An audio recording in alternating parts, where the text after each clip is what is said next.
ওমন রমজানের ওই রোজার শেষে এলো খুশির ঈদ। মনটাকে যদি আমরা চাইল্ডিশ রাখতে পারি তাহলে আমার মনে হয় যে ওই শিশু মনটাকে নিয়ে যে কোনো কিছু জয় করে ফেলা খুব সহজে সম্ভব। তোমার আমার ভালোবাসা ভিজে কুয়াশা। আমি অনেক কাজের লোভী মানুষ না। আমি বিশ্বাস করি যে যেই কাজটা আমার কপালে লেখা আছে সেটা আমার কাছে আসবেই।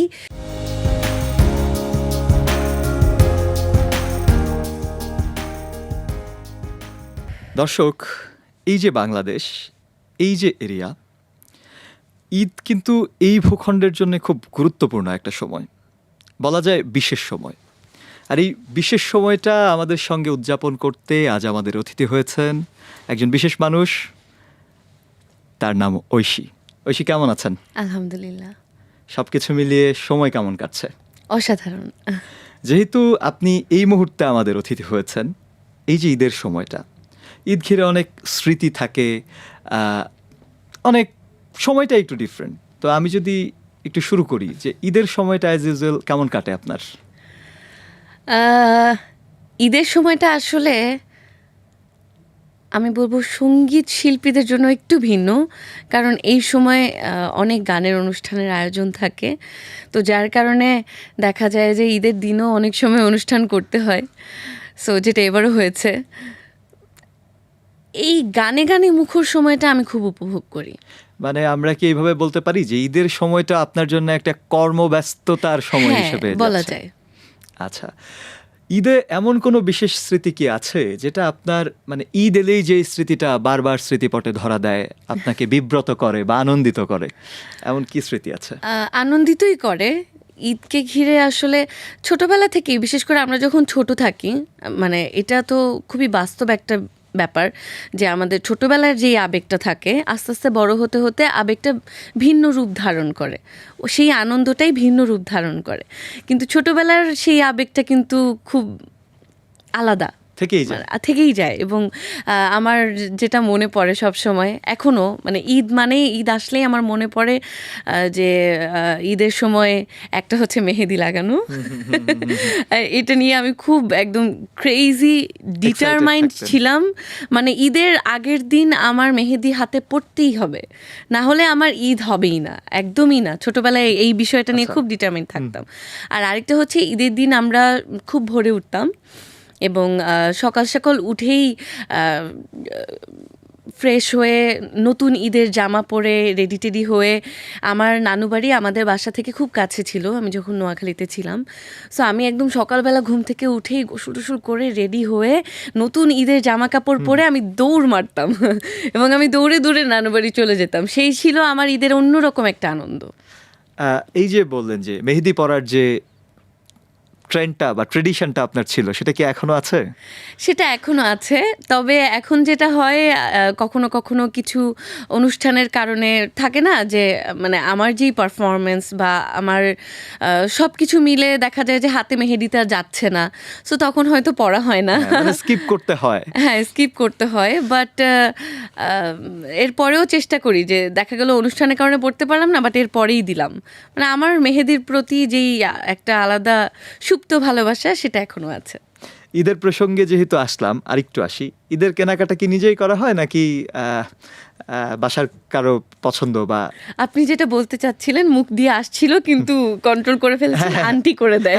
আমি ভাবলাম যে আন্টির কথা বলবো কিনা, কারণ আপনি করতেই আমি বুঝছি, কারণ দেখা যাচ্ছে যে জীবন তো বিস্তর হয়েছে, বড় হয়েছে জীবন। হ্যাঁ, মানে আমিও যাই আম্মুর সঙ্গে, বা অনেক সময় দেখা যায় আমিও যাই না, আম্মুকে বলি যে আম্মু তুমি নিয়ে আসো। কারণ হয় কি যে আমাদের আমার পড়াশোনা, আমার গানের জীবন সব কিছু মিলিয়ে আসলে আমি একটু মানে অন্যরকম। অনেক মেয়েরাই তো আছে যে শপিং করতে পছন্দ করে, আমারও তো গিয়ে শপিং করতে ইচ্ছে করে না। মানে এই ক্ষেত্রে আরেকটু জানতে চাই, এই জায়গায় আমার অতটা ফ্যাসিনেশন নাই আর কি, যে শপিং মলে যাব, শপিং করব, এই জায়গাটাতে আমি একটু অন্যরকম। কিছুদিন হলো যে কিছুদিন না, বেশ অনেকটা দিন হলো নতুন একটা জীবনে আপনি গিয়েছেন। হ্যাঁ। সো এখন কি আন্টির সাথে বেশি যাওয়া হয় নাকি ভাইয়ার সাথে বেশি যাওয়া হয়? দুজনের সাথে সমান, কারণ এমনি যাওয়াই কম হয়, আমি যেতে যেহেতু পছন্দ করি না খুব একটা, আর যদি যাওয়া হয় দুজনের সাথেই যাওয়া হয়, মানে সমান সমান। আচ্ছা, সেক্ষেত্রে আমি যদি আপনাকে একটু বলি যে ঈদের দিনে মানে রোজার ঈদ, স্পেশালি রোজার ঈদটা শুরু হয় কিভাবে? একদম সকালটা, মর্নিংটা কিভাবে স্টার্ট হয়? সকালটা শুরু হয় আমার সবসময় এই মাইন্ডসেটটা মনে হয় ছোটবেলা থেকেই তৈরি হয়ে গেছে যে সকালবেলা ঘুম থেকে উঠে একদম ফ্রেশ হয়ে নতুন জামা কাপড় পরে খুব মানে বাসার একটা ছিমছাম একটা সাজে রেডি হয়ে থাকবো। আম্মু হয়তো পায়েস করবে বা মিষ্টি কিছু করবে, সেটা মুখে দিব। মানে এটা ছোটবেলা থেকে করতে করতে এখন যেটা হয় আমার মনে হয় যে এই জিনিসটা না করলে ঈদটা কমপ্লিট না। আচ্ছা, আমরা একটু মেমোরিতে যদি যাই, গানের সাথে তো আপনি ওতপ্রোতভাবে জড়িত। ঈদ এবং গানের প্রসঙ্গটা একসাথে যদি রিলেট করতে বলি, প্রথমে কোন গানটা মাথায় আসবে এবং সেই গানটাকে আমরা আজকে একটু শুনবো কিনা? আমি জানি যে আপনি নানা কারণেই আপনি হয়তোবা গান আজ আমাদের তেমন একটা শোনাবেন না, বাট কিছুটা তো আমরা শুনতেই পারি। হ্যাঁ হ্যাঁ, এই গানটা তো সবারই জানা, সবাই জানে। আমরা মানে কি একটু আমাদের শুনতে পারি দেশেই, হ্যাঁ আমরা একটু গুনগুন করতে পারি। আমাদের দেশেই আসলে ঈদ মানেই হচ্ছে আমার মনে হয় যে আমাদের ভালোবাসার একটা গান, ওমন রমজানের ওই রোজা শেষে। আমরা তাহলে আপনার থেকে এই গানটা একটু শুনবো, এই গানের কথা আপনি বলছিলেন। এই গানটা ছাড়া আসলে আমাদের ঈদটা সম্পূর্ণ হয় না আমার কাছে মনে হয়। মানে ঈদের আগের দিন থেকে এই গানটা বাজতে শুরু করে, সব জায়গায় এই এই সুরটা কিন্তু থাকেই। মানে এই সুরটা ছাড়াই মানে আসলে আমার মনে হয় যে এটা ঈদটা ঈদের একটা অংশ, incomplete। It's the part of Eid. একদম একদম। ওমন রমজানের ওই রোজার শেষে এলো খুশির ঈদ, তুই আপনাকে আজ বিলিয়ে দে শোন আসমানি তাগিদ।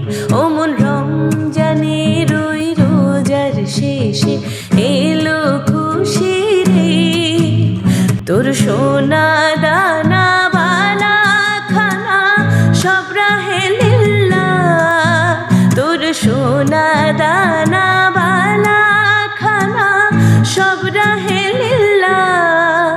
দে জাকাত মুর্দা মুসলিমেরাজ ভাঙাইতে নির, দে জাকাত মুর্দা মুসলিমেরাজ ভাঙাইতে নির। ওমন রমজানের ওই রোজার শেষে এলো খুশির ঈদ। অনেক ধন্যবাদ। আসলে এই গানটা না, মানে আপনি গাচ্ছিলেন সময় আমি ভাবছিলাম আর বাজানোর চেষ্টা করছিলাম যে এই গানটা ছাড়া আসলে ঈদ হয়ই না, মানে এরকম একটা অবস্থা। এবং বছরের যে কোনো সময় এই গানটা বাজলে আবার ঈদ ঈদ লাগে। রাইট, মানে এই গানটা আসলে ঈদের একটা অংশ হয়ে গেছে। অংশ, যেমন একদম। আমরা রমজানের ঈদ যখন আমরা পালন করি, আমার মনে হয় যে যেমন 30 দিন আমরা রোজাটা শেষ করে একটা ঈদ উদযাপন করি, হ্যাঁ। এই গানটা ওরকমই একটা ব্যাপার হয়ে ওরকমই গেছে। মানে, এবং এই রোজার শেষে যখন এই গানটার আমেজটা শুরু হয় তখন বোঝা যায় যে ঈদ শুরু হচ্ছে, মানে Right. ঈদের আমেজটা শুরু হয় আসলে। মানে আমার মনে হয় আমাদের বাঙালিদের ঈদের সঙ্গে এই গানটা, মানে এই গানটা ঈদের জাতীয় সঙ্গীত। রাইট রাইট রাইট, আমি আসলে এই শব্দটা খুঁজে পাচ্ছিলাম না। আচ্ছা, ভালো কথা। আপনার বিয়ের পরের ঈদ এবং আগের ঈদের পার্থক্যটা কতটা বা কেমন? কিছুটা তো পার্থক্য আছে। বিয়ের আগের ঈদ শুধু বাসায় হতো, মানে আমার পরিবারের সঙ্গে। আর বিয়ের পরের ঈদে আমি আরও একটা পরিবার পেয়েছি, সো এখন আমার ঈদ হয় দুই পরিবারের সঙ্গে। সো দায়িত্বও বেশি। দায়িত্বর জায়গা তো অবশ্যই আছে, এবং দায়িত্বটাকে আসলে আমি খুব পজিটিভলি দেখতে চাই। মানে এটা কি, আমার পরিবারটা যদি বড় হয়, আমার মানুষের সংখ্যা বাড়লো। সো মানুষের সংখ্যা বাড়লো মানে হচ্ছে গিয়ে আগে যে কয়েকজন মানুষের প্রতি আমার দায়িত্ব ছিল, এখন আরও অনেকগুলো মানুষের প্রতি আমার দায়িত্ব। এবং আনন্দ ভাগাভাগি করাটা আসলে দায়িত্ব না, এটা আরেকটা অন্য আনন্দ। মানে এটা আনন্দ আরো বাড়িয়ে তোলে। হ্যাঁ, মানে যে এক কিছুক্ষণ হয়তো আমি মানে আপনি শ্বশুর বাড়িতে সেটা ঈদ enjoy উদযাপন করেন। করছি, তারপরে চলে যাচ্ছি মায়ের বাসায়, সেখানে ঈদ উদযাপন করছি। সো এটা তো আরো বেশি জমজমাট। রাইট। আচ্ছা, এমন কি কখনো হয়েছে যে আপনি ভাইয়ের সাথে গিয়েছেন শপিং করতে, কিন্তু মানে উনি বিরক্ত হয়েছে যে না আর মানে না, হয় না? এটা তো আমরা এইটা দেখি হয় regular। না, এটা হয় না। আমাকে শপিং করতে নিয়ে গিয়ে আমার জামাই বিরক্ত হবে, মানে সেটা কি ভাইয়া প্রেসারে নাকি উইলিংলি? উইলিংলি। আচ্ছা আচ্ছা, যাক। মানে এটা উনি পছন্দই করে। হ্যাঁ, আলহামদুলিল্লাহ ও ঠিক আছে, পছন্দ আমরা করে। ও মানে বিষয়টা কি, আপনার ভালোবাসার মানুষের খুশিতেই তো আপনার খুশি। সো আমি খুশি হলে সে খুশি। আচ্ছা, উনি আপনাকে প্রথম যে ঈদ আপনারা কাটালেন, সেই ঈদে প্রথম গিফট কি পেয়েছিলেন ভাইয়ের থেকে? প্রথম এটা যে আবার ভুলে গেলেন, ভাই আবার মন না খারাপ না না করবে না, মন কিনা? খারাপ করবে না। প্রথম ঈদে ও আমাকে পরনের জামা কিনে দিয়েছিল, যেটা হয় আর কি, জামা কিনে দেওয়া, জুতো কিনে দেওয়া, একটু অর্নামেন্টস কিনে দেওয়া, এই। এগুলোই। আচ্ছা, আমি আসলে আমি না একটু একটু ভিন্ন মতাদর্শের মানুষ। মানে আমার আসলে এই যে বললাম না যে আমার শপিংয়ের প্রতি ইন্টারেস্ট একটু কম। আমার কাছে মনে হয় কি যে ঈদের দিনটা কে আমাকে কি কিনে দিল বা কি পরলাম, এটার চেয়ে বেশি ইম্পর্ট্যান্ট হচ্ছে আমার পছন্দের মানুষগুলোর সাথে আমি কতটুকু সুন্দর সময় কাটালাম। মানে আমার ঈদের দিনটা, আমার প্ল্যানিংটা থাকে যে আমি আজকে একটা খুব আরামদায়ক সুন্দর একটা সময় কাটাবো, এইটা আমার মাথায় থাকে বেশি। মানে আমি আপনি সেই অপেক্ষায় সাইকোলজিক্যাল থাকি। ব্যাপারটাকে বেশি এনজয় করেন যে আমার প্রিয় হ্যাঁ। মানুষগুলো আমার সাথে আছে, হ্যাঁ, খুব দ্যাটস দ্য রিল্যাক্সে মেইন আছি, পয়েন্ট। সবাই কথা বলছি, আড্ডা দিচ্ছি। ওই বিষয়গুলো আমি আসলে বেশি উপভোগ করি। এখন সেটা যদি সত্যি কথা বলতে বাসার টি-শার্ট আর ট্রাউজার পরে হয়, তাতেও আমার কোনো অসুবিধা অর্থাৎ নেই। ভাইয়া নিজেই আপনার জন্য একটা উপহার। একদম। আমি ঠিক আছে। আচ্ছা, আমরা একটু এই জায়গায় আসি। এই প্রশ্নটা আপনি উত্তর চাইলে দিতে পারেন, না চাইলে না দিতে পারেন। ওকে। ঈদে সালামি দেওয়ার ট্রেডিশন তো বাংলাদেশে একদম, এটা একটা it's a part of Eid. ভাইয়া আপনাকে কত সালামি দিয়েছিল? এটা আমি বলবো না। হ্যাঁ, But এই জন্য আমার অবশ্যই মনে একটা হয়েছে। গুড অ্যামাউন্টই দিয়েছিল। Okay. কিন্তু সেই গুড অ্যামাউন্টটা অবশ্যই খরচও হয়ে গিয়েছিল। সেই কারণ বিনিময়ে হচ্ছে আপনি গিয়ে কি দিয়েছিলেন? অনেক ছোট ছোট মানুষজন আছে যাদেরকে আমার এই বিষয়টা আই হেট ইট। আমার ভালো লাগে না বড় হতে। আমি নিজেকে এখনো আমি খুব আসলে ব্যক্তিগত জীবনে খুবই চাইল্ডিশ। সো আমার হচ্ছে গিয়ে এই বিষয়টা মানতে খুব কষ্ট হয় যে আমারও এখন ছোট ছোট অনেকগুলো মানুষ আছে যাদেরকে আমার সালামি দিতে হয়। এবার বলে রাখি, ঈদে তোমরা আমার কাছে সালামি চেও না। অর্থাৎ আপনি ছোট থাকতেই পছন্দ করছেন, এটা কি আমি শুধু ছোট ঈদের থাকতেই জন্যই নাকি না, সবসময়? সব সময় আমি মানে হয়তো ফর্মালি ইন্টারভিউতে আমাদেরকে অনেক ম্যাচিউর একটা অ্যাক্ট করে কথা বলতে হয়, বাট আমি ব্যক্তিগত জীবনে খুবই চাইল্ডিশ। না, আসলে সেটাই তো ভালো, তাই না? সেটাই যত ভালো, বড় এবং হবেন আমি তত- এরকমই থাকতে চাই। কারণ হ্যাঁ, আমরা তো বড় হই, বড় হওয়ার সাথে সাথে আমাদের অনেক দায়িত্ব বাড়ে, অনেক কিছু নিয়ে ভাবতে হয়। কিন্তু মনটাকে যদি আমরা চাইল্ডিশ রাখতে পারি, তাহলে আমার মনে হয় যে ওই শিশু মনটাকে নিয়ে যে কোনো কিছু জয় করে ফেলা খুব সহজে সম্ভব। মানে শিল্পীরা একটু শিশুই হয় বোধ হয়, মানে হওয়াই উচিত। হওয়া উচিত, না হলে আসলে শিল্পী মন যদি শিশু মন না হয়, তাহলে শিল্পী মনটা নষ্ট হয়ে যাবে। পৃথিবীর ওই শিশু মনটাকে নার্চার করার জন্য একটা মানুষ প্রয়োজন। মানে এই জন্য আমি মনে করি যারা শিল্পী তাদের পার্টনারকেও মানে সেরকম হওয়া উচিত, যেন সেই শিশু মনটাকে সে ওভাবে পরিচর্যা করতে পারে। দুর্দান্ত বলেছেন এই ব্যাপারটা। ঈদের দিনে কি রান্নাঘরে ঢোকা হয় নাকি নাকি আন্টি ব্যাপারটা দেখেন? আমি পারতপক্ষে খুব শৌখিন রাঁধুনি। মানে যখন আমার নিজের শখ হয় তখন আমি রান্নাঘরে ঢুকি, এবং তখন আমি আমার শখের জিনিসটা খুব ভালো করেই করার চেষ্টা করি, এবং হয়, ভালোই হয়। বাট এর বাদে একদম নিয়ম করে দৈনন্দিন রাঁধুনির যেই জায়গাটা থাকে, পার্টটা থাকে, এই জায়গাটা আমি পারি না আসলে। কারণ আমাদের কাজকর্ম, প্রফেশন মানে সব ওটা মিলে আসলে আপনার কাজও হয়ে না। ওঠে না। হ্যাঁ, সো ঈদের দিনটা এই জন্য আমাদের যেই কর্মব্যস্ত জীবনটা যায়, দেখা যায় ঈদের রাতে আমার টেলিভিশন লাইভ আছে। সো তখন তো আমার প্ল্যানটা থাকে যে দিনের বেলাটা আমি আর কোনো প্রেশার নিব না, কারণ অলরেডি রাতের বেলা আমাকে একটা কাজেই যেতে হবে। তখন আমাকে ওই জায়গায় ফোকাস থাকতেই হবে। সো দিনের বেলাটা রিল্যাক্সড থাকতে চাই। সো সেই জায়গা থেকে আসলে এই জায়গাটাতে আমাকে যদি মানুষ একটু বকাও দেয়, যে কেউ যদি বলেও থাকে, যারা শুনছেন তারাও যদি বলে যে না এটা তো ঠিক না, বাট আমি আসলে এটাই প্রেফার করব। ঈদের দিনগুলো মায়ের হাতের রান্না খেতে তো খুব মজা, তাই না? সো মায়ের হাতে রান্না খাবো একবেলা, শাশুড়ির হাতে রান্না খাবো একবেলা, এভাবে তো ভালোই। ভাগ্য ভালো যে আন্টি এবং আপনার শাশুড়ি যিনি আছেন ওনারাও আপনার মতো চিন্তা করেন না, তাহলে কিন্তু আর রান্না খাওয়া হতো না। ওনারাও যদি চিন্তা করতেন যে না আমরা একটু রিল্যাক্স থাকি, না, ওনারা ওনারা এই বিষয়টা আমি বলবো যে মায়েদের একটা বিশেষত্ব, অসাধারণ একটা স্যাক্রিফাইস। তারা তাদের সন্তানদেরকে আনন্দে রাখার জন্য তারা কিন্তু আসলে কষ্টই করেন, কারণ এই কাজটা কঠিন কাজ। মানে হ্যাঁ, অনেক বেশি কঠিন কোনো সায়েন্স না, বাট ভালো একটা পরিশ্রম হয়। মানে সারাক্ষণ ওনারা যে চুলার সামনে দাঁড়িয়ে কাজ করেন, আমি মনে করি যে আমাদের মায়েরা আমাদেরকে ভালো মন্দ খাওয়ানোর জন্য আসলে জীবনের একটা বড় সময় এই তাপের সামনে কাটিয়ে দেন। এটা আসলে অনেক বড় একটা Big স্যাক্রিফাইস। আপনি দেশের অনেকের প্রিয় শিল্পী, অনেক বড় একটা অডিয়েন্সের। শাশুড়ি মার কথা যেহেতু বলছিলেন, ওনার কতটা প্রিয় শিল্পী এবং ওনাকে কি গান আপনার শোনানো হয় বা আপনার কোন গান ওনার পছন্দ? আমি কার কতটুকু আসলে পছন্দের জানি না, কিন্তু আলহামদুলিল্লাহ যেই জীবনটা পেয়েছি এটার জন্য আল্লাহর কাছে শুকরিয়া। এবং আমার আমি শাশুড়ি এবং শ্বশুর বলতে একটু আমার মুখে বাজে। আমি সাধারণত শ্বশুর শাশুড়ি ওয়ার্ডটা ইউজ করি না। আমি ওনাদেরকে মানে বাবা মা হিসেবেই চিন্তা বাপ্পি করেন। ডাকি এবং মামুনি ডাকি, তো বাপ্পি মামুনিই বলা হয়। তো ওনারা দুজনই আমাকে আমার এই প্রফেশনেও খুব মোটিভেট করেন। এবং আমার মামুনি হচ্ছেন একটু একটু ঠান্ডা গান বেশি পছন্দ করে। তো সেই জায়গা থেকে আমার দেখতে এক নজর একটি গান আছে, এই গানটা মামুনি খুব পছন্দ করে। আমাকে সবসময় বলে যে তোমার এই গানটা আমার পছন্দ। আমরা কি দেখতে এক নজর একটু এক নজরে শুনে আচ্ছা, আসবো একটু কিনা? খালি গলায় গাই। হ্যাঁ প্লিজ।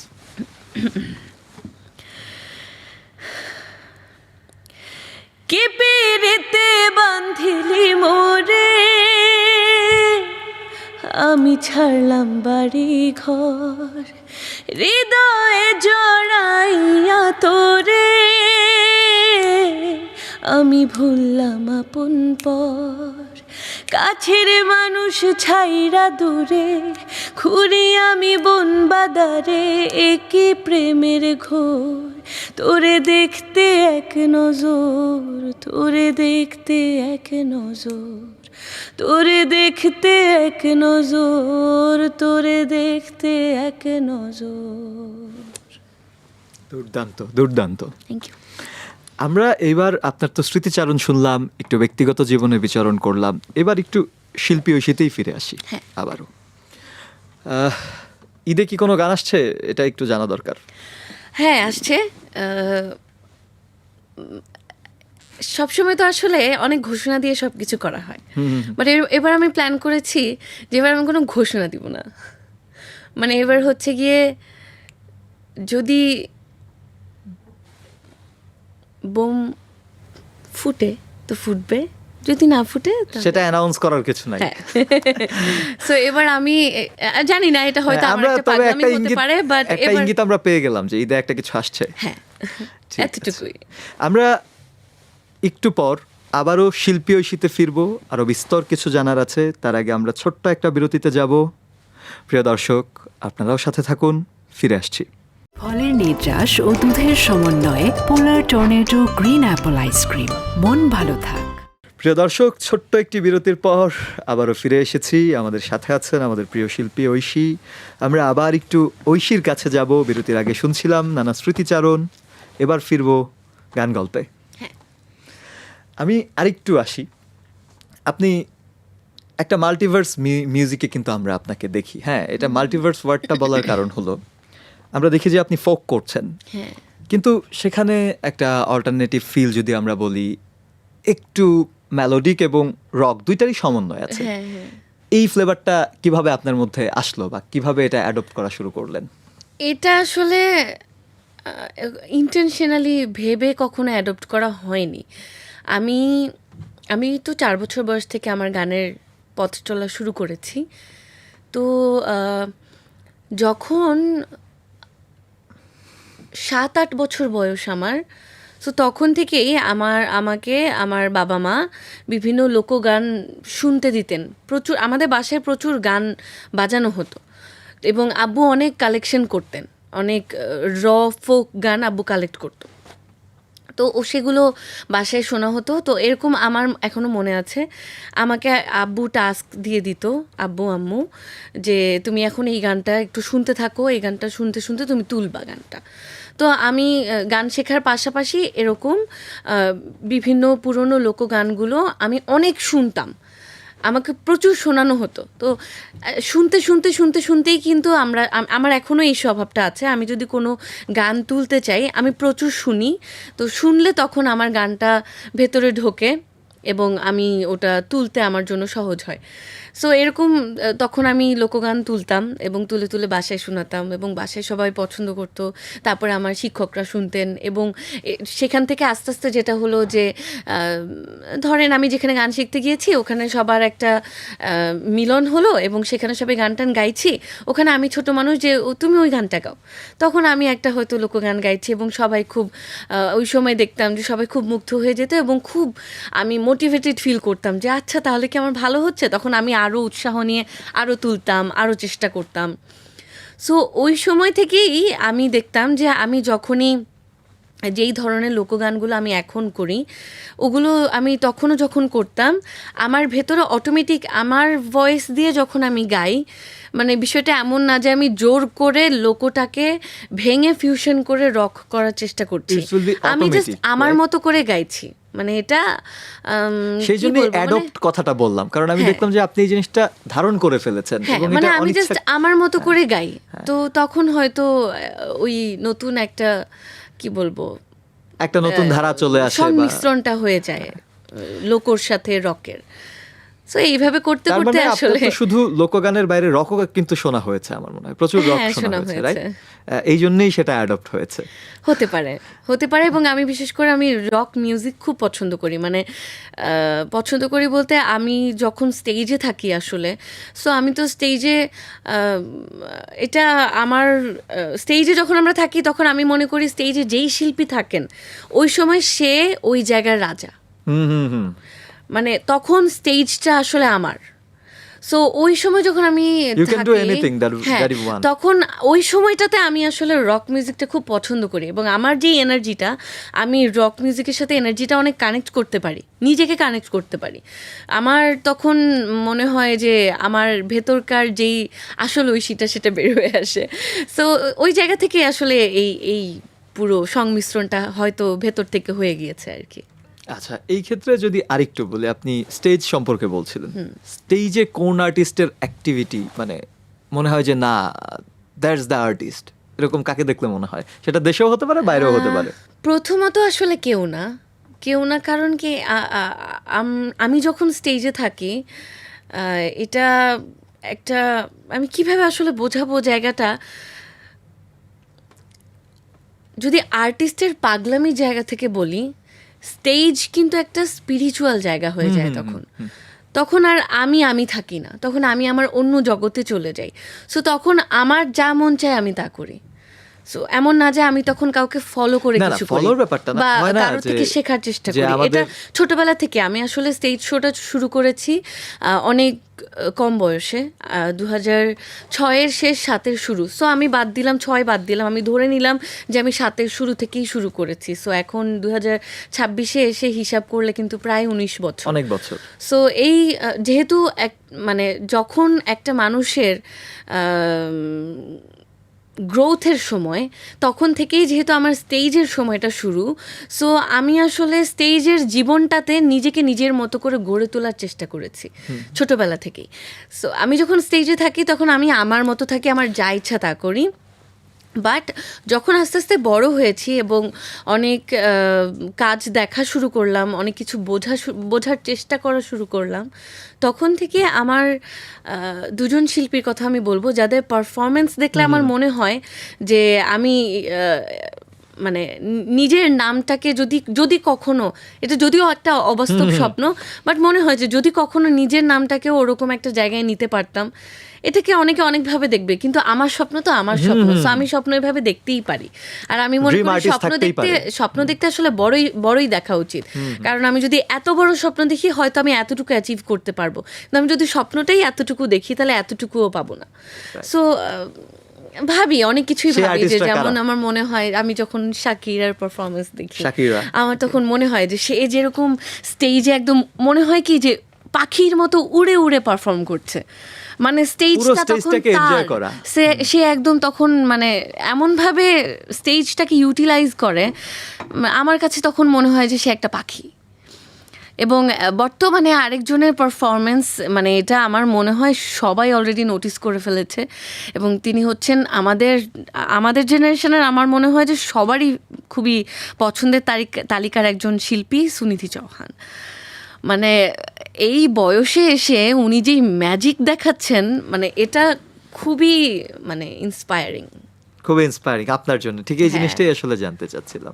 আচ্ছা, স্টেজের বিষয়ে যেহেতু আমরা গল্প করছি, আমরা একটা মেমোরিতে যাব। ওকে, মেমোরিটা আমরা যতটুকু এই যে জেনেছি, তোমার অনেক মেমোরি। জানতে পেরেছি, মেমোরিটা আমি আপনাকে বলছি। একজন অডিয়েন্স, আপনি যখন দুষ্ট পোলাপাইন পারফর্ম করছিলেন সম্ভবত, হ্যাঁ, সো স্টেজে ওঠার আগে ঠিক আগ মুহূর্তে আর কি, আপনাকে একজন হেল্প করেছিল একজন অডিয়েন্সের মধ্য থেকে, এবং সেটা একটা বিশেষ ঘটনা। আমি আর ভেতরে যাচ্ছি না, আমি আপনার থেকে শুনতে চাই ব্যাপারটা। আমার মনে হয় আপনি বুঝতে পেরেছেন। এখানেও আসলে আমার একটা, ওই যে বললাম না, শিল্পীদের পাগলামি। স্টেজে যখন থাকি, বা আমার সাথে যারা রিলেট করতে পারবে তারা জানে যে তখন যে আমরা কখন কি করে বসি সেটার কিন্তু কোনো ঠিক নাই। সো এরকম সাধারণত হয় না, বাট আমাদের স্টেজে আমি যখন যাই তখন কি হয় যে আমাদের ওদের আয়োজনে সিকিউরিটি থাকে, আমার সঙ্গে দুজন বাউন্সার থাকেন, তো তখন আমরা একটু সেফই ফিল করি। আমরা চিন্তা করি যে ওকে, ওনারা তো আছেনই, সো ওই জায়গা থেকে টেনশনটা একটু কমই থাকে। সেই সেফ জোনের ভেতরেও একজন আপনাকে স্পেশালি সেভ হ্যাঁ, করেছিল। এখানে একটা কাহিনী ছিল, কারণ হচ্ছে আমি আসলে একটু পাগলামি করে স্টেজ থেকে নেমে গিয়েছিলাম বলতে, স্টেজের দুই পাশে তো সিঁড়ি থাকে, তো আমি সিঁড়ি দিয়ে নেমে অডিয়েন্সের মধ্য দিয়ে হেঁটে আমি স্টেজের ঠিক সামনের জায়গাটাতে চলে এসেছিলাম। ওখানে যাওয়ার কারণটা ছিল কারণ অডিয়েন্স একটা নির্দিষ্ট বাউন্ডারির পরে ছিল। সো আমি তখন চিন্তা করলাম, যেহেতু ওখানে Space ওদের আছে। সিকিউরিটির ব্যবস্থা আছে, আমার সাথে দুজন আছেন, সো আশা করি সমস্যা হবে না, স্পেসও আছে। সো আমি একটু সামনে গিয়ে যদি আমি গানটা গাই, তখন ওদের সঙ্গে আমি আরও কাছ থেকে কানেক্ট করতে পারবো, ওই পয়েন্ট অফ ভিউ থেকে আমি নেমেছিলাম। এবং পরে যেটা হয়েছিল যে সবাই হুড়মুড় করে সব সামনে চলে আসলো, অ্যান্ড আমি স্টেজে ঠিক সামনে দাঁড়ানো, আর পাশে পুরো মানুষ ঘেরা, এবং ওখান থেকে আমি আর মানুষকে মানে ব্যালেন্স করে হেঁটে সিঁড়ি দিয়ে আর স্টেজে যাওয়া কোয়াইট ইম্পসিবল। ওকে, মানে এবং আপনি একটা ওই সময় জনস্রোতের আসলে, মধ্যে পড়ে হ্যাঁ, গেছেন। তখন আসলে বাউন্সাররাও আর ম্যানেজ করতে পারছিলেন না, ওর সিচুয়েশনটা এমন ছিল আর কোনো দিক থেকে ম্যানেজ হচ্ছিল না। তো সামহাও ওইটা আসলে বিয়ের আগের অনুষ্ঠান ছিল, এবং তখন আর কি যেহেতু আমাদের বিয়ের কথাবার্তা হচ্ছিল, সো আমরা একসাথে গিয়েছিলাম সেই অনুষ্ঠানে। আমার হবু জামাই হিসেবে তিনি আমার সঙ্গে গিয়েছিলেন। তো তখন এরকম ছিল সিচুয়েশনটা যে আমাকে কেউ সেভ করতে পারছে না, সে স্টেজ থেকে নেমে এসে আমাকে কোলে করে এই 6-7 ফিট উঁচু স্টেজটাতে ও সাপোর্টটা দিয়ে দিল, অ্যান্ড দেন আমি স্টেজে উঠে গেলাম, অ্যান্ড আমি সেফ। সো ওই মাঝে মধ্যে অনুভূতিটা দুষ্টুমি কেমন করে ছিল, বলি এবং যে তখন দর্শকদের অনুভূতি কেমন ছিল? দর্শকদের অনুভূতি তো ছিল যে একটা দর্শকের থেকে একটা ছেলে এসে আমাকে এভাবে স্টেজে উঠাই দিছে, তো ওরা তো আর জানে না যে মানে ও আমার হাজবেন্ড হতে যাচ্ছে, এটা তো ওদেরকে এটা জানানো আপনার ছিল না। একান্ত পার্সোনাল একটা হ্যাঁ, ইনফরমেশন। তো ও আসলে সেদিন না গেলে হয়তো আমি ওখান থেকে যে কিভাবে আসলে বেঁচে ফিরতাম আমি জানি না, বা ওই সিচুয়েশনটা থেকে কিভাবে আমরা সুন্দরভাবে সলিউশন করতে পারতাম জানি না, বাট ওভাবে আমাকে স্টেজে উঠায় দেওয়ার কারণে আমি ওই সিচুয়েশনটাতে খুব সুন্দর আমরা সব কিছু সর্ট আউট করে ফেলি। এবং সবার মনে তখন অনেক কৌতূহল ছিল, এবং দেখেছিলাম যে একটা ভিডিও ভাইরাল হয়েছিল যে ঐশীকে জড়িয়ে ধরলেন দুষ্টু দর্শক। তো তখন আমার বলতে মন চাচ্ছিল যে ভাই, ওই দুষ্টু দর্শকটা আসলে আমার জামাই। এই যে দুষ্ট পোলাপান, একটা মেমোরি ক্রিয়েট হলো, এটা কিন্তু একটা বিগেস্ট মেমোরি আপনার জীবনে। দুষ্টু পোলাপাইনে আমার আসলে অনেক অনেক মেমোরি, মানে আমার দুষ্টু পোলাপাইন গানটা রিলিজ হওয়ার এর আগে আমি আলহামদুলিল্লাহ প্রায় 150-র উপর মৌলিক গান গেয়েছি। আমার তো মৌলিক গানের পথ চলা শুরু হয়েছে 15 থেকে। 2015 থেকে 15 থেকে আসলে রিলিজড, মানে 15-র যেই কাজগুলো সেগুলোর কাজ শুরু হয়েছে কিন্তু 13 থেকে। সো সব Almost মিলে আমি 13 বছর। এই বিগত বছরগুলোতে আমি প্রায় 150-র উপর মৌলিক গান গেয়েছি, এবং সেখান থেকে অনেকগুলো গান মানুষের ভালোবাসাও পেয়েছে। তো তার মধ্যে পীড়িতের কি ফল, তারপর পীড়িতের রাধা, এরপর মায়া, মানে মায়া বলতে মায়া গানটা তো অনেকগুলো নিকনেম হয়ে গিয়েছে, না থাকলে সংসারে আছি বলে বোঝো না রে, অনেকে অনেক নাম দেয়। তারপরে আমার তুমি চোখ মেলে তাকালে, এরকম আরও অনেকগুলো, মানে বলতে থাকলে দেশ গানের মধ্যে অনেকগুলো গানই বলতে হবে আলহামদুলিল্লাহ। বাট দুষ্টু পোলাপাইনটা স্পেশাল, কারণ দুষ্টু পোলাপাইনের পরে আমি যেই ক্রেজটা নিজের চোখের সামনে দেখেছি এটা আসলে অন্য লেভেল। মানে আমার এমন হতো মাঝখানে একটা সময় গেছে যে দুষ্টু পোলাপাইন টান দেওয়া মানে হচ্ছে গন্ডগোল হবেই। মানে মানে আমি মনে করি এটা শিল্পী হিসেবে একটা সাকসেস। অডিয়েন্স এত ক্রেজি হয়ে যায়। হ্যাঁ, মানে একটা নিয়মই হয়ে গিয়েছিল যে আমি দুষ্টু পোলাপাইন বলে টান দিব, মানে হচ্ছে এখানে যদি বাঁশ টাস দিয়ে সামনের জায়গাটা তো খালি রাখা হয়, অনেক জায়গায় এরকম হয়, ওই বাস ভাঙবেই, ওই বাঁশ ভেঙে সবাই সামনে, এবং ওদেরকে বাধা দেওয়ার বা মানে ওখান থেকে সরানোরও কোনো উপায় নেই। সো তখন যেটা হতো, আমার তখন দুষ্টু পোলাপাইনটা গেয়ে অনুষ্ঠান শেষ করতে হতো। মানে এরকম আমার অসংখ্য অনুষ্ঠান হয়েছে, এবং এরকম অনেক অনুষ্ঠান হয়েছে যে যারা আয়োজক ছিলেন তারা চেষ্টা করছিল যে তোমরা আর একটু যাও, পিছনে যাও, মানে একটু শৃঙ্খলা বজায় রাখো, হ্যাঁ আমাদের আরও কয়েকদিন অনুষ্ঠান চলবে, শিল্পীরা আসবে, এই হবে। ওরা চিলে বলছে আমাদের কাউকে লাগবে না, ঠিক আছে, মানে ওরা ভাঙচুর করে সামনে চলে আসবেই, এবং দুষ্টু পোলাপাইনে সবাই ক্রেজি আনন্দ করবে। এটা আমার দেখা, মানে যে কতগুলো অনুষ্ঠান আমি এরকম দেখেছি আমি গুণে বলতে পারবো না। এবং আলহামদুলিল্লাহ 2021-এর ডিসেম্বরের 28 তারিখ আমার দুষ্টু পোলাপাইন প্রকাশ পেয়েছে। এখন 2026-এ এসেও আমি যখন কোনো অনুষ্ঠানে যাই আমি দুষ্টু পোলাপাইনের একদম একই রকমের ক্রেজ পাই, একই রকম, মানে একই রকম। এবং দুষ্টু পোলাপাইন সাধারণত আমি সবার লাস্টে করি। সো দেখা যায় যে অনুষ্ঠান শুরু থেকে এই লাস্টে যাওয়ার আগ পর্যন্ত প্রত্যেকটা গানের পরে সবাই মানে পাগলামি করতে থাকে যে দুষ্টু পোলাপাইন কখন গাবো, দুষ্টু পোলাপাইন কখন গাবো। সো আমি মনে করি শিল্পী হিসাবে এটা আমার একটা অ্যাচিভমেন্ট। মাঝে মধ্যে আমার তো মনে হয় যে আমি কি শোনাবো কি না, কারণ আর কত শুনবে। কিন্তু তারপরও হ্যাঁ, এটা বলতেই হয় যে প্রত্যেকটা শিল্পীর জীবনে কিছু গান থাকে যেগুলো তাকে আসলে সারা জীবন বহন করে নিয়ে যেতে হয়। সো আমি তো আসলে এমন না যে জোর করে করে দুষ্টু পোলাপাইন গাই, মানে বিগত 5 বছর ধরে আমি গাইতে বাধ্য হচ্ছি, মানে দুষ্টু পোলাপাইন না গেয়ে আমি পালাতে পারবো না, মানে এটা গাওয়ানো হচ্ছে আপনাকে। হ্যাঁ, মানে যদি এমনও হয় যে ধরেন আমি আজকে গাইতে চাই না কিন্তু আপনি আমাকে বলছেন যে গাইতে, হ্যাঁ, মানে আসলে এরকমই হয় আমার সাথে। দেখুন, আপনি যেটা বললেন যে দর্শক যারা মাঠে থাকে তারাই কিন্তু আমাদের স্ক্রিনে আছে। হ্যাঁ, তারা সেখানে যেমন বাদ ভেঙে আপনার কাছে গানটা শুনতে চায়, তারা এখনো হয়তো চাইছে। এখানে একটা ব্যাপার থাকে কি,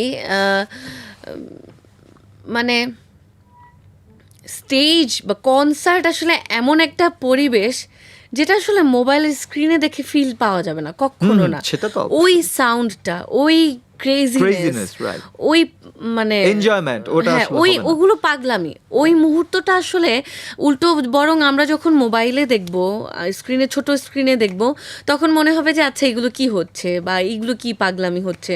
বাট ওই রাশ মোমেন্টেও তখন যেই অ্যাড্রেনালিন রাশ হয়, তখন যেই পাগলামিটা থাকে এবং ওই সময় অডিয়েন্সের সঙ্গে যে কানেকশনটা হয়, সেটা কখনোই আসলে এরকম ছোট প্ল্যাটফর্মে দেখে বোঝার মতো না।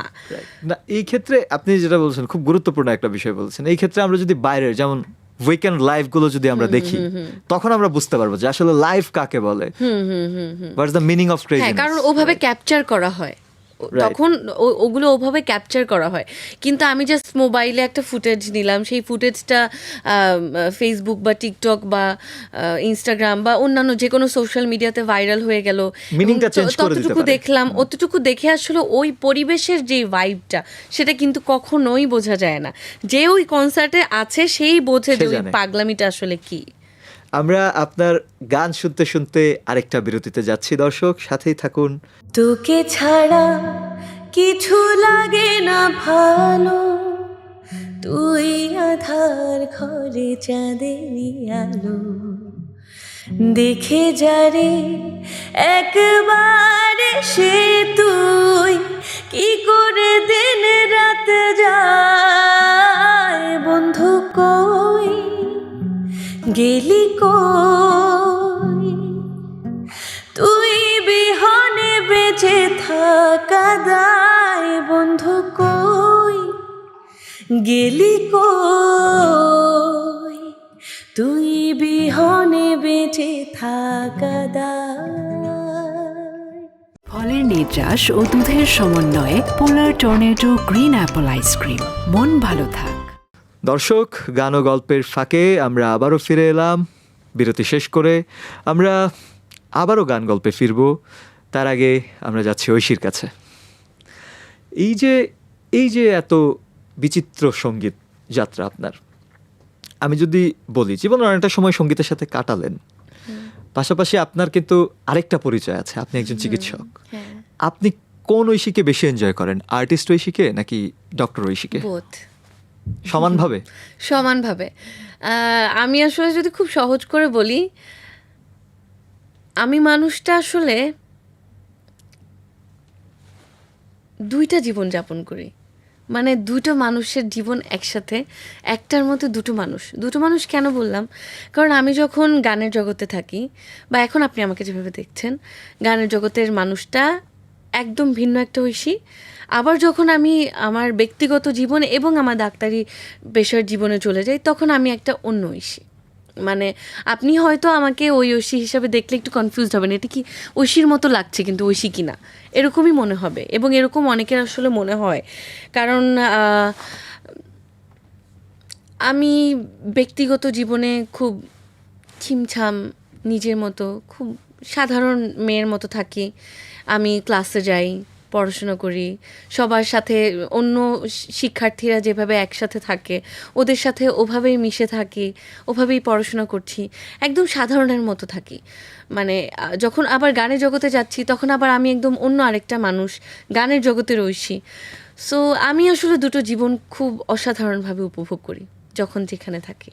ডক্টর হিসেবে নিজেকে কত মার্ক দিবেন এবং আর্টিস্ট হিসেবে নিজেকে কত মার্ক দিবেন? হ্যাঁ, এখন আপনি বলতে পারেন যে এটা অডিয়েন্স দেওয়ার কথা, কিন্তু আমি আপনার কাছে চাচ্ছি কেন, আপনি একজন শ্রোতাও এবং নিজেকে নিজে উপভোগও করেন, আপনি বলছিলেন। আমি আমার গান কিংবা গায়কিতে নিজেকে কোনো মার্ক দিব না। আচ্ছা, কারণ ব্যক্তি হিসেবে দেন গান অন্তত। কিংবা গায়কির মার্ক দেওয়ার জন্য আসলে যারা দর্শক শ্রোতা, এটা ওনাদেরই মানে ডিপার্টমেন্ট, এটা আমি দিবই না। বাট আমি যে আপনি কতটা আমার enjoy যে করেন পাগল সেটার উপর। শিল্পী মন, সেই জায়গায় আমি নিজেকে 10-এ 10 দিব, কারণ আমি সত্যি একটা পাগল মানুষ। মানে এটা আমি জানি না আমি বাদে আর কে বোঝে, কতটুকু বোঝে আমি জানি না, বাট আমার ভেতরটা তো আমি জানি। সো আমি ভেতর থেকে আমার যেই শিল্পী মনটা, সেটা যে কতখানি পাগল বা যেই পাগলামিটা থাকা দরকার একজন শিল্পী হিসাবে, সেই জায়গা থেকে আমি মনে করি যে আমি সত্যিই একজন পাগল। সো পাগল হিসাবে আমি নিজেকে 10-এ 10 দিব, শিল্পী পাগল হিসাবে। আচ্ছা, আর চিকিৎসক হিসাবে আমি নিজেকে খুবই কম মার্ক দিব এখনও, কারণ আমি তো সবেমাত্র MBBS কমপ্লিট করলাম এবং কমপ্লিট করার পরপরই আমি বাংলাদেশ মেডিকেল ইউনিভার্সিটিতে পরীক্ষা দিয়েছি এবং সেখানে আমি মাস্টার্স অফ পাবলিক হেলথ শুরু করেছি। আমি national institute of preventive and social medicine, সেখানে MPH করছি হসপিটাল ম্যানেজমেন্টে। সো আমার কোর্সটা এখনও শেষ হয়নি, ইনশাল্লাহ এটা এই বছর আশা করি আমি শেষ করে ফেলবো ইনশাল্লাহ। আমাদের যেই লাস্ট সেমিস্টার সেটা শুরু হয়েছে, তো আল্লাহ আল্লাহ করে এই সেমিস্টারটা শেষ হয়ে গেলেই আমার MPH-এর জার্নিটা শেষ হবে। তারপরে আমি হয়তো পাবলিক হেলথ স্পেশালিস্ট হিসাবে একটা যাত্রা শুরু করতে পারবো ইনশাল্লাহ, এবং সেই যাত্রা শুরু করার পরে সেখানে আমি স্টাবলিশড যদি হতে পারি, তখন আমি নিজেকে একটা মার্ক দিতে পারি। বাট মানে এর আগে ডক্টর আমি হিসেবে তো আপনি এখনো আসলে এখনো শিক্ষানবিশ। শিক্ষানবিশ হিসেবে ধরছেন, রাইট? হ্যাঁ, আমরা যদি এখানে আসি যে শিল্পী জীবনের টার্নিং পয়েন্টটা কোত্থেকে শুরু হলো, আপনি বলছিলেন যে এটা আসলে এক্সাক্ট কোনো টার্নিং পয়েন্ট নেই, আপনার একটা দীর্ঘ যাত্রা, বাট কোন জায়গাটা এসে মনে হলো যে না সত্যিই ব্যাপারটা একটু ডিফারেন্ট হচ্ছে বা মানুষ আমাকে শুনতে পছন্দ করছে, এটা কখন থেকে মনে হলো? আমার গান তো আমার সেই বললাম 4 বছর বয়সে শুরু হয়েছে। তো ছোটোবেলায় আমরা নোয়াখালী থেকেই ঢাকায় যাতায়াত করে বাংলাদেশ টেলিভিশনে অনুষ্ঠান করতে আসতাম। এবং আমি তো এনটিভিতে শাপলাকুড়ি করেছি। হুম হুম হুম। সো তখন নোয়াখালী থেকে যাতায়াত করে করে কাজ করা হতো এবং একটা পর্যায়ে আস্তে আস্তে এই যে বাংলাদেশ টেলিভিশনে এসে শিশু অনুষ্ঠানগুলো করার সংখ্যাগুলো আস্তে আস্তে বাড়তে থাকলো এবং এরপরে আমার আসলে মিডিয়াতে যদি আমি বলি কাজ করা শুরুটা হয়েছে প্রপারলি 2012-তে। 2012 সাল থেকে। হ্যাঁ, 2012-তে আমি হৃদয় মিক্স 3-তে কাজ করেছিলাম। সেখানে আমি একটা গান করেছি, সেটা দিয়ে আমার আসলে মিডিয়াতে কাজ করা শুরু হয় এবং হৃদয় মিক্স 3-তে কাজ করার পর আমি তখন এই পরিবেশটার সঙ্গে পরিচিত হওয়া শুরু হলো এবং আমার বাবা মা সিদ্ধান্ত নিলেন যে আমার সলো অ্যালবামের কাজ শুরু করবেন এবং তখন আমার সলো অ্যালবামের কাজ শুরু হলো 2013-তে। 12-তে শেষ করার পর 13-তে আমার আসলে এসএসসি পরীক্ষা ছিল।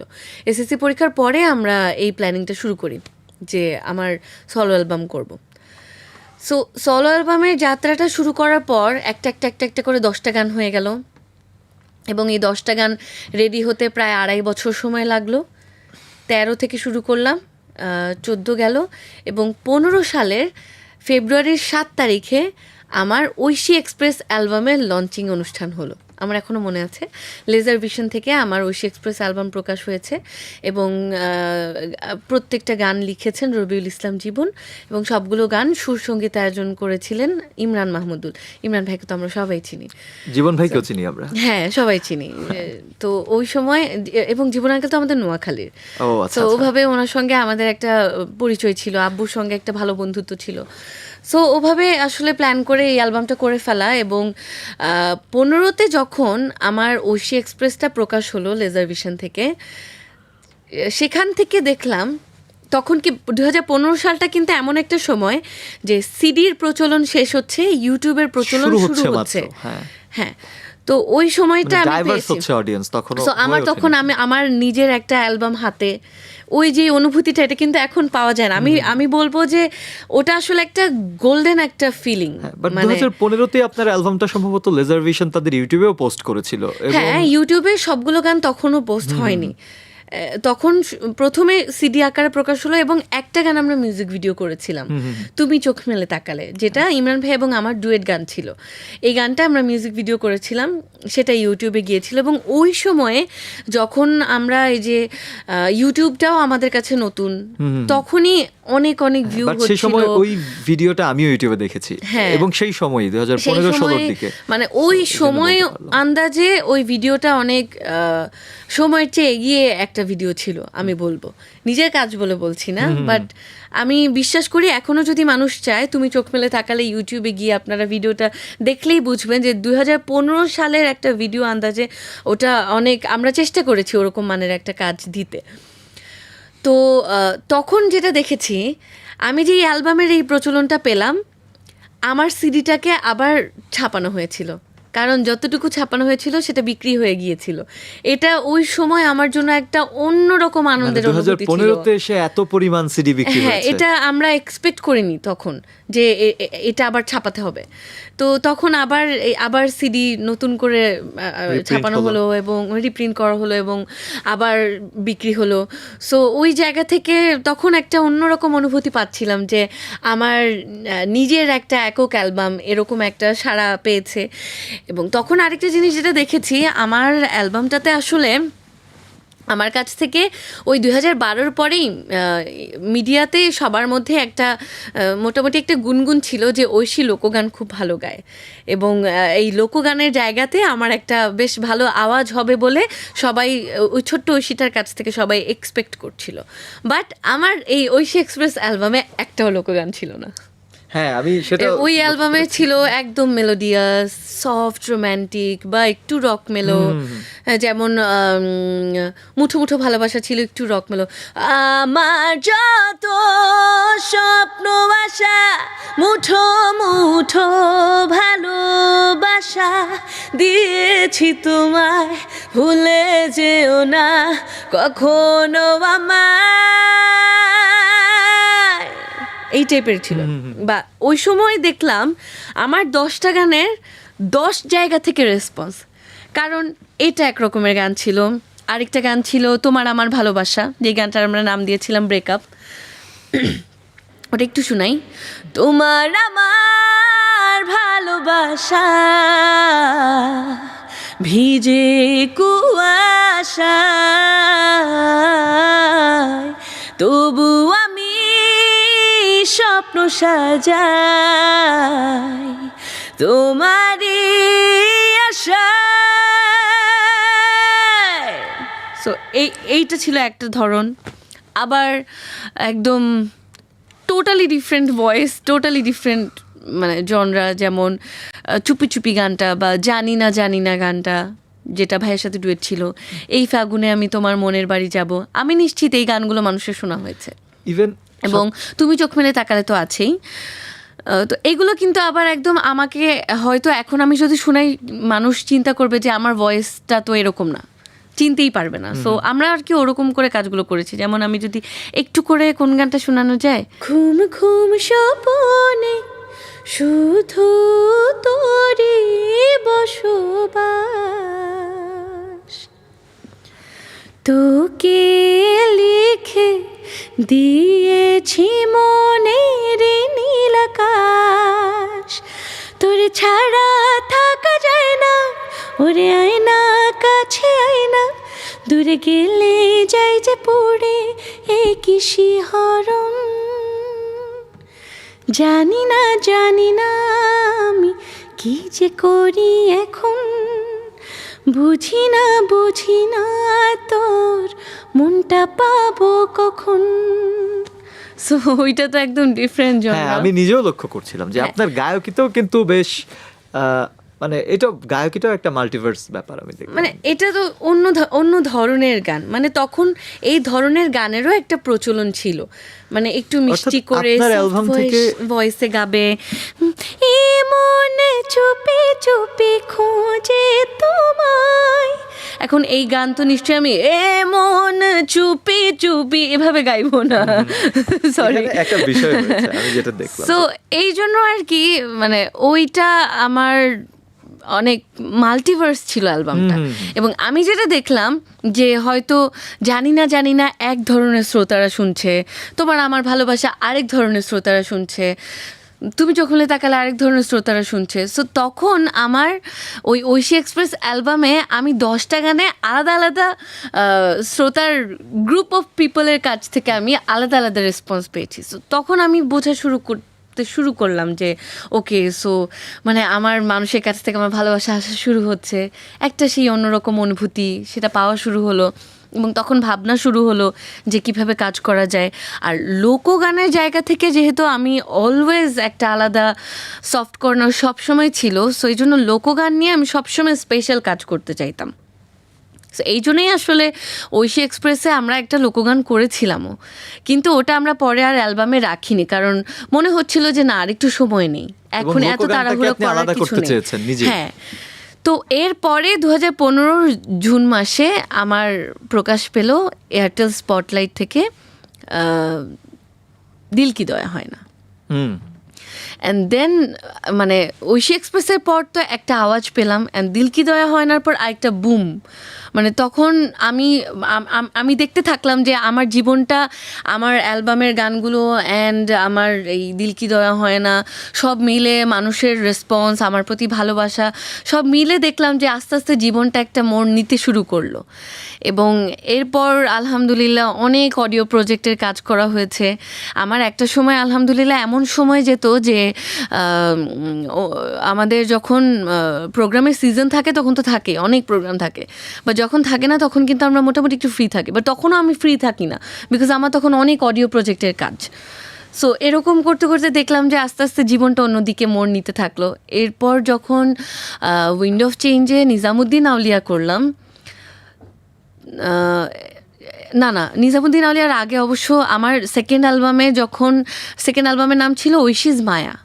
সো মায়া অ্যালবামে যখন মায়া গানটা দেখলাম যে আবার আলাদা একটা আওয়াজ করা শুরু করলো, মানে আমার যে না থাকিলে সংসার, আমি তখন যে বলছিলাম মানুষ অনেকগুলো নাম দিয়ে দিয়েছে, না থাকিলে সংসারে বা আছি বলে বোঝো না রে।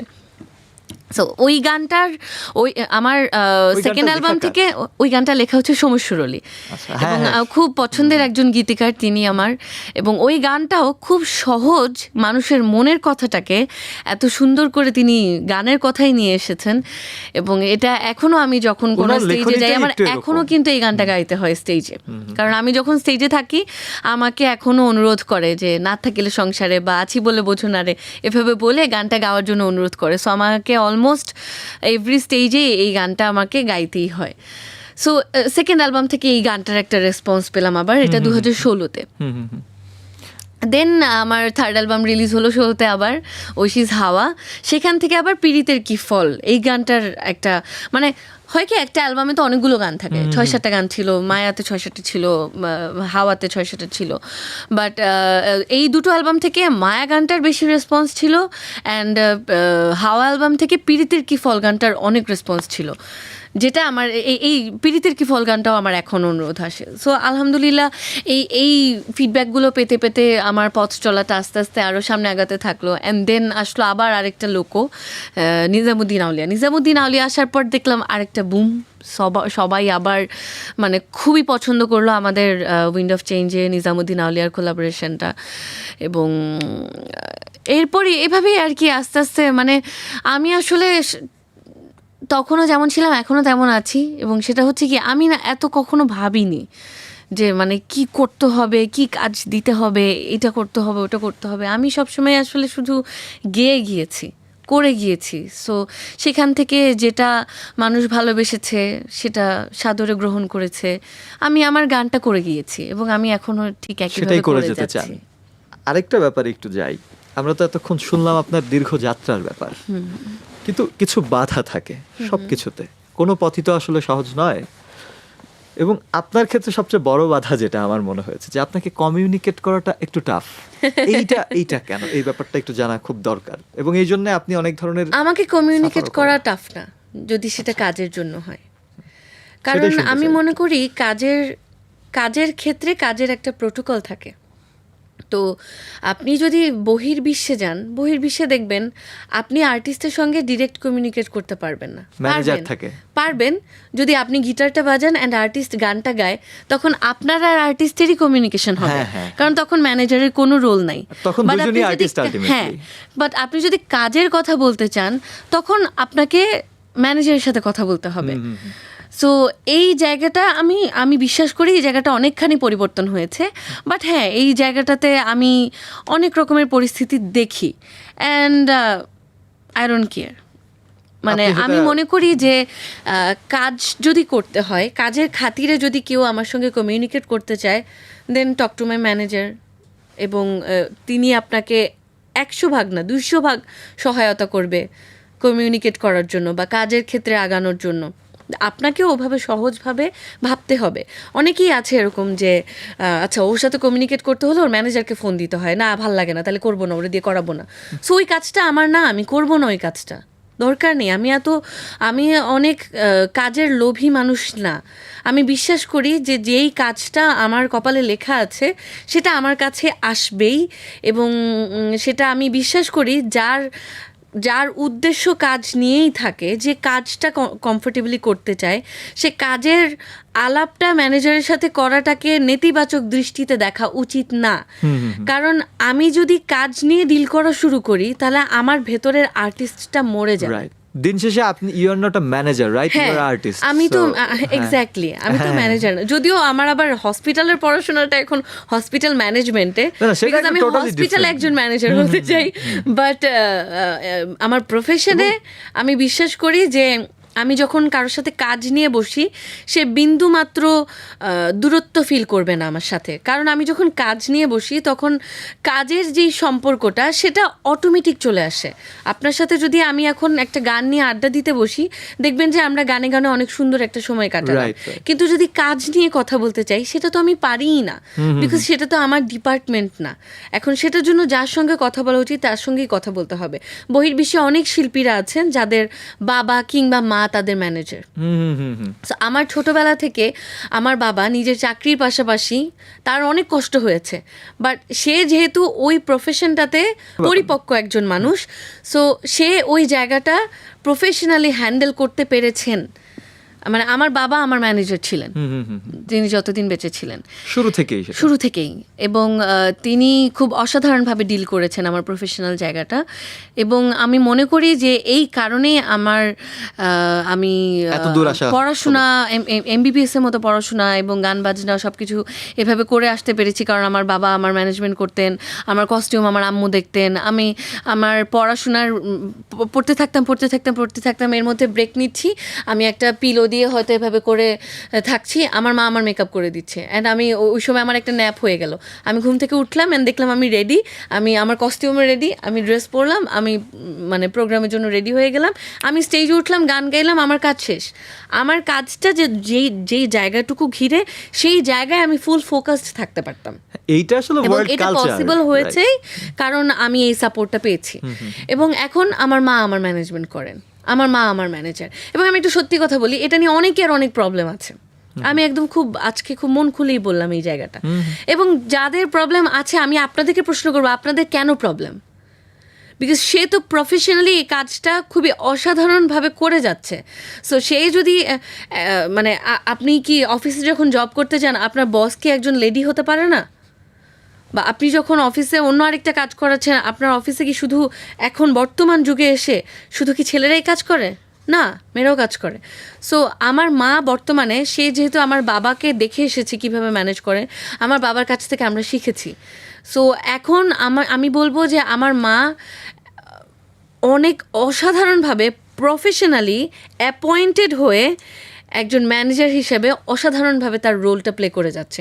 এবং এটা অনেকে I am happy for that. এবং আমি একটা কথা বলি, যখন মা হিসেবে থাকি তখন মা আর মেয়ের সম্পর্কটা আলাদা, তখন আমরা একরকম।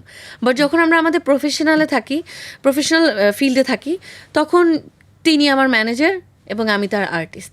তিনি আমাকে আর্টিস্টের মতোই দেখেন এবং আমিও তাকে ম্যানেজারের মতো দেখি, এবং তিনি ম্যানেজার হিসেবেই আমার প্রফেশনটাকে ম্যানেজ করেন এবং খুব অসাধারণভাবে করেন। সো এই জায়গায় যদি অনেকের অনেক প্রবলেম থাকে যে হ্যাঁ ওর মায়ের সাথে কথা বলতে হবে, বলবো না, she is not my mother, she is my manager. So আপনাকে যদি কাজ নিয়ে আগাতে হয় তার সাথেই কথা বলতে হবে। একটু যুক্ত করে যদি আপনাকে বলি ব্যাপারটা, এটা খুব সহজ একটা কালচার, মানে ওয়ার্ল্ড ওয়াইড যেহেতু বললেন, শুধু আর্টিস্টের সাথে কন্ট্যাক্ট করে কাজ করার কালচারটা আমি বাংলাদেশেই দেখেছি, কারণ এর বাইরে দেখিনি। এটা আমাদের পাশের দেশও নেই না। ইভেন আপনি যদি বাইরেও যদি বলেন, আপনি মেটালিকা বলেন, মেগাডেথ বলেন, এদের কাউকে আপনি আর্টিস্টের সঙ্গে কোনো ডিলই নেই, cause they don't like to deal. তারা আর্ট পছন্দ করে, তারা শুধু আর্ট নিয়ে থাকবে। ম্যানেজাররাই আসলে ব্যান্ডগুলো চালিয়ে যখন ম্যানেজমেন্ট করতে যাবে তখন আর্টিস্ট থাকবে না, সে আর্টিস্ট থাকবে না। হ্যাঁ, মানে ম্যানেজমেন্ট মানে কি অনেক কিছু ম্যানেজ করা লাগে। সে কি তার গান নিয়ে ভাববে বা আর্টটা নিয়ে ভাববে, সেখানে কতটুকু ইম্প্রোভাইজ করা যায় ওই জায়গা নিয়ে ভাববে, নাকি ম্যানেজ করা একটা আর্ট, সেটা একটা ম্যানেজমেন্ট ইটসেলফ একটা ডিফিকাল্ট একটা প্রফেশন, যেটা আমি মনে করি অনেক মনোযোগ দিয়ে অনেক মাথা খাটিয়ে করতে হয়। সো সেটা করার জন্য একটা আলাদা মানুষই থাকা উচিত। সেটা যদি আর্টিস্টই করতে হয় তাহলে আর্টিস্ট দিন শেষে আর আর্টিস্ট থাকবে না, সে ব্যবসায়ী হয়ে যাবে। রাইট। ঐশী, আসলে অনেক গল্প আরো করার ছিল, কিন্তু সময়েরও একটা লিমিটেশনস আছে আমাদের। এই লিমিটেশনসটা শেষ করতে চাই একটা গান দিয়ে। যদি আমরা বলি, যদি শুনতেই চাই, দিল্লিতে নিজামুদ্দিন আউলিয়াকে আমরা শুনতে পারি কিনা, আপনার খুব জনপ্রিয় গান। শয়নে স্বপ্নে দেখি আসিল এক বুজুর জ্ঞান, রাস্তার মাঝে কত লোকে করিতেছে সন্ধান, রাস্তা থামায় দিল, রাস্তা থামায় দিল, রাস্তা থামায় দিল, রাস্তা থামায় দিল, রাস্তা থামায় দিল, কাফিলা এলো দিল্লিতে নিজামুদ্দিন আউলিয়া এলো, দিল্লিতে নিজামুদ্দিন আউলিয়া। ধন্য ধন্য মেরা, ধন্য ধন্য মেরা সিলসিলা এলো, দিল্লিতে নিজামুদ্দিন আউলিয়া এলো, দিল্লিতে নিজামুদ্দিন আউলিয়া। প্রিয় দর্শক, শুনছিলেন ঐশীর গান। আমরা এতক্ষণ গান গল্পে অনেকটা সময় কাটিয়েছি। আপনাদেরকেও ধন্যবাদ যারা এতক্ষণ আমাদের সঙ্গে ছিলেন। আজকের মতো বিদায় নিচ্ছি, তবে এই বিদায় শেষ নয়, আবারও আমাদের দেখা হবে অন্য কোনো গুণী অতিথিকে নিয়ে। সে পর্যন্ত ভালো থাকুন, দেখা হবে অন্য কোনো পর্বে।